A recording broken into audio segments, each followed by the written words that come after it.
नमस्कार भावांनो, आपला सर्वांचा लाडका उत्सम दशमिंद केसरी बकासूर. भावांनो, बकासूर आता कोणत्या मैदानात पळताना दिसेल हेच मी तुम्हाला सांगण्यासाठी व्हिडिओ बनवतोय.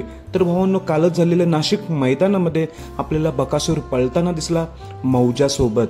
तिथे बकासूरची आणि मौजाची सेमीला हार झाली. त्यानंतर नियोजन कधी आहे? बरेच जण म्हणतात की आरामावर असेल, तर किती दिवस आरामावर असणार?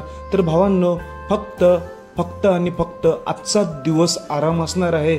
म्हणजेच उद्याचे मैदान आहे 28 मार्चला. या मैदानात आपला बकासूर 100% पळताना दिसणार आहे. वार शुक्रवार दिनांक 28 मार्च रोजी भव्य असं ओपनचं बैलगाडा शर्यतीचं मैदान होत आहे. येथे प्रथम पारितोषिक 1,55,000, द्वितीय पारितोषिक 1,25,000, तृतीय पारितोषिक 95,000, चतुर्थ 65 अशी मोठी बक्षिसं आहेत. आणि या मैदानाचं ठिकाण आहे कुर्डुवाडी टेंभुर्णी रोड, श्री दत्त दरबार मंदिरासमोर, कुर्डू, तालुका माढा, जिल्हा सोलापूर येथे. तर भावांनो, उद्या माढा सोलापूर येथे आपला बकासूर 100% पळताना दिसणार आहे.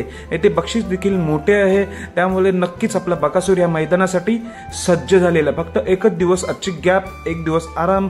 पण आपल्याला माहिती आहे आपला बकासूर नेहमीच सज्ज असतो. दुसऱ्या दिवशी जरी पळवला तरी सज्जच असतो. एक दिवसाच्या गॅप नंतर आपला बकासूर उद्या सज्ज झालेला आहे. तर उद्याच्या मैदानासाठी शुभेच्छा.